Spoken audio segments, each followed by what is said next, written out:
Today I would like to narrate Yaksha Prashna, which is an integral part of Mahabharata, and it's very inspiring.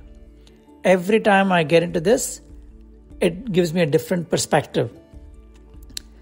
There are around 117 to 120 questions, depending on how you look at it.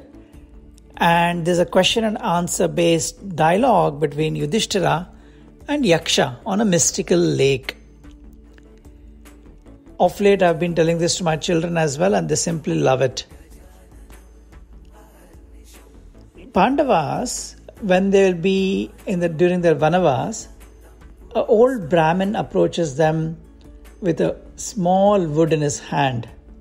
The Brahmin tells the Pandavas, "Can you please help me get this wood from the forest? I want this to perform yajna."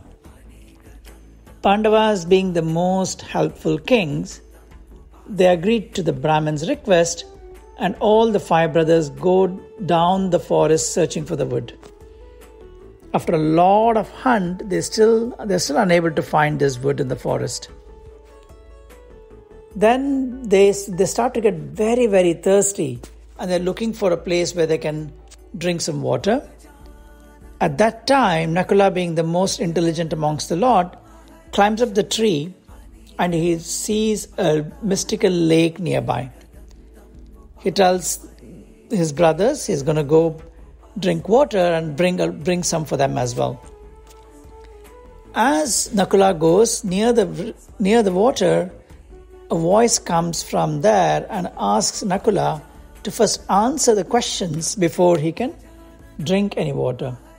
Nakula ignores it, being very intelligent and also arrogant.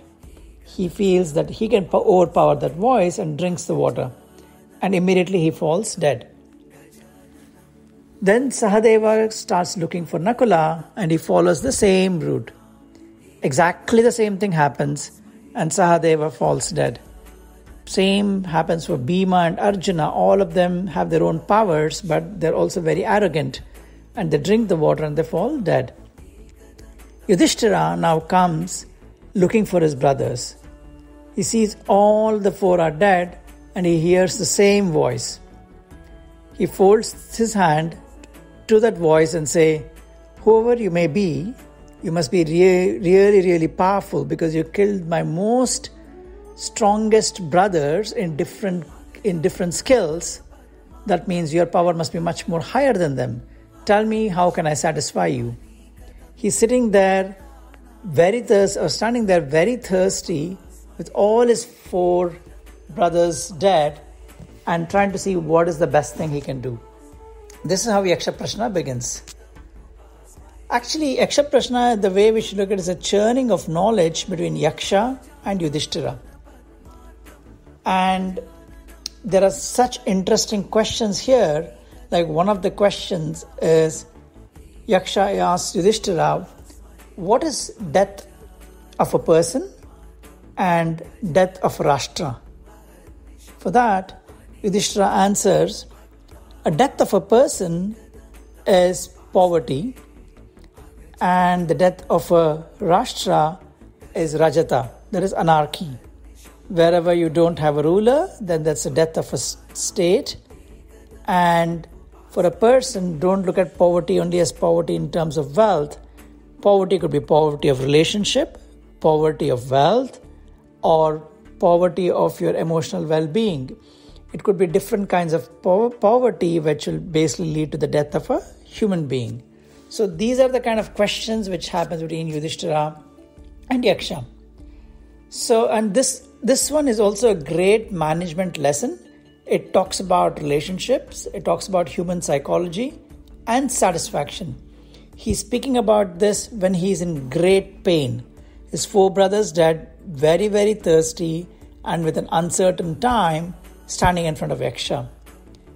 And I think whenever we have challenges and things are very uncertain, that is when the most creativity comes out of us.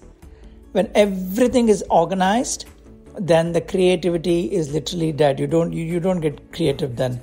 So this is what is shown also when Yudhishthira answers these questions. The mystical lake, now Yaksha, he asked the first 4 questions are on the sun. And the reason why he starts with the sun is Surya. And in this case, it represents knowledge. It represents basically the supreme Brahman, right? More than moon, we see sun every day. It is also the creative power in this universe. So when we are connected to the sun god, you get automatically the orderliness. So whenever we have the Upanayanam, then the first thing what they teach you is how to connect to the sun god by invoking certain mantras, which is revolving around the sun. So the first 4 questions Yaksha asks Yudhishthira is, who makes the sun to rise? Who are the associates of sun? Who makes the sun to set? And how does sun stabilize himself in space? For the first one, who makes sun to rise, Yudhishthira responds, Brahma. Brahma is basically the knowledge. From a creation perspective, it is knowledge which actually makes sun to rise. And he also connotates their Vedas, because Vedas is the foundation of any knowledge. And the next question he asks is, who are the associates of sun? And Yudhishthira responds, the Devatas, that is, the Indriyas within us, they are the associates of sun. So if we are got our Indriyas and Devatas in us rightly ordered, we are more grounded and we have a higher potential for us to connecting with the sun. His third question is, who makes the sun to set? And Yudhishthira responds, it is dharma, righteousness. If somebody is consistently traveling in the universe, it is Surya, Chandra, Agni and Vayu. They are always moving constantly in the same time intervals. Surya is the sun, Chandra is the moon, Agni is fire and Vayu is the wind. So his response to that is dharma. When you have got righteousness in the world, that is what makes this move, these 4 elements move, and then the sun is set at the right time. And then the last question of the sun he asks is, how does sun stabilize himself in space? Yudhishthira responds to that, Satya makes him stable.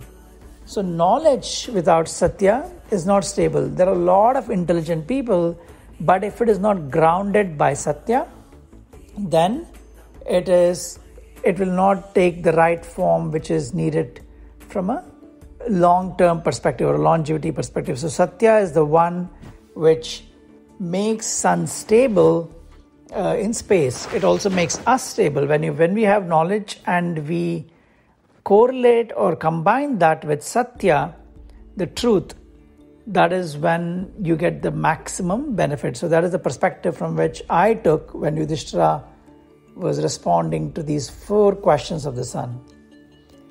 The next one is, in this, if you look at it, before we go to the next 4 questions, Yaksha is asking very practical and principle-centric questions. These are the questions, if you're able to unravel these questions, like Bhagavad Gita, gives you a meaning to life on how Satya, Dharma, all of that is so important for us to have in this world, to have that orderliness and connect to the Creator, which is the Sun God. The next 4 questions is, how does one become Shrotriya? What makes one achieve fame? How does one take help from others? And the 4th question is, how does one become Buddhiman or wise? So for the first question, how does one become Shrotriya? Yudhishthira responds, reciting and studying the Vedas makes one Shrotriya. The rhythm, basically the Vedas has got the rhythm to melody, the thalas and the raga. It comes from our Vedas. So a person who wants to become Shrotriya has to recite the Vedas by feeling it. And I think the most important thing here is reciting it by feeling. Anything we want to do, we need to feel with that reciting, and not just chanting for the sake of chanting it. That is when you're able to connect to the highest potential which is there within you. And then the next question is, what makes one achieve fame? And Yudhishthira responds, tapasya makes one famous. Tapasya is not just sitting idle and doing nothing. Tapasya means, my perspective is, tapasya means consistently doing something all the time. It is doing the same thing all the time. And tapasya makes you consistent. And when you're consistent, you discover further things in that learning process. You adopt that and you make changes so that you can achieve success and fame which is needed. So tapasya is having that dedication, having that perseverance, and having that hunger and ambition to do something in life. I'll slightly digress here a bit and bring the story of Lakshmi and Rukmini. We have never heard the stories of Lakshmi, right? All of us have the goddess Lakshmi in our houses, and she's always giving gold coins. But we have never heard, like we have heard the stories of Krishna or Rama, never heard the stories of Lakshmi. And this is an interesting one when Rukmini once asks Lakshmi, in whose heart do you stay? That is, in which house do you stay, Lakshmi? She asks. And Lakshmi responds to that by saying, I run away from a house where there is only satisfaction. Me and only satisfaction don't match. But I will stay in a house where there is satisfaction and ambition. So the most important thing here linking to tapasya is, if you want to achieve anything, you need to be satisfied but ambitious to do things. It is very, very important in the world to have more satisfied people being ambitious than greedy people being ambitious. Because the moment greedy people become ambitious, then the world disorder is more. When satisfied people are ambitious, then the world is in a much better place as they thrive towards making and doing good to the society around them. And then the next one is about how does one take help from others, right? So Yudhishthira responds to this by saying, courage makes one receive help.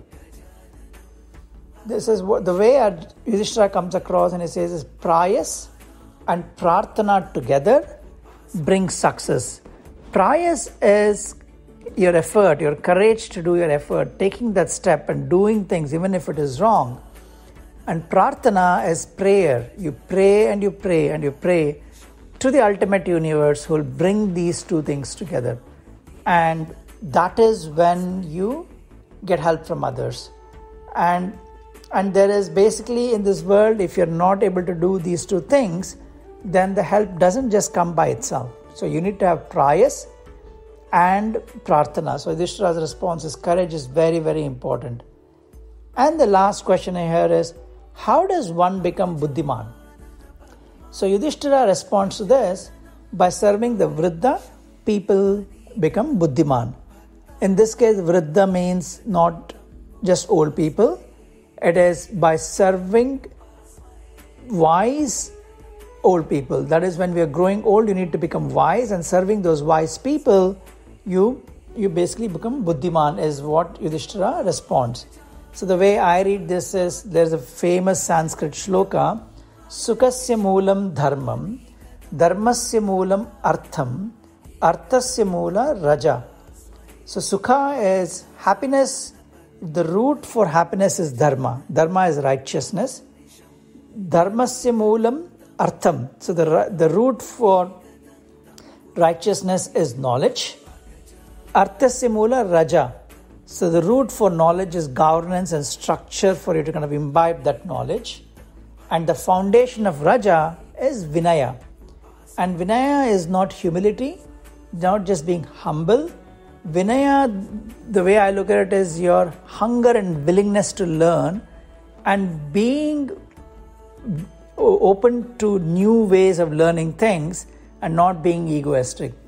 And that is the root of that, what Yudhishthira says, is when you serve with Vinaya, the old people, the people of Vriddha, that is old wise people, that is when you become wise.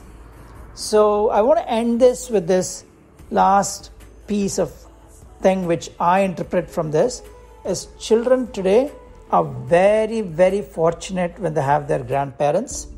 So they get a full life. They can see the difference in how their father responds to certain things in the situation and how their grandfather responds to certain things in a situation. This is the way I call it as experience-based learning and not education-based learning. And this is a very important part where the child is just observing and learning these things.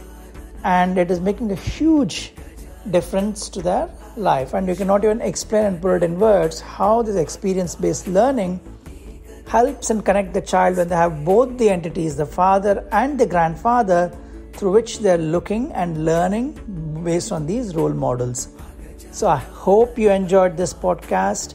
These were the first 8 questions from Yaksha Prashna. If you like it, give a thumbs up, leave in your comment, and I will come with the next set of 8 questions. There are much, much more interesting questions where Yudhishthira goes deeper when Yaksha starts to ask about the meaning of life.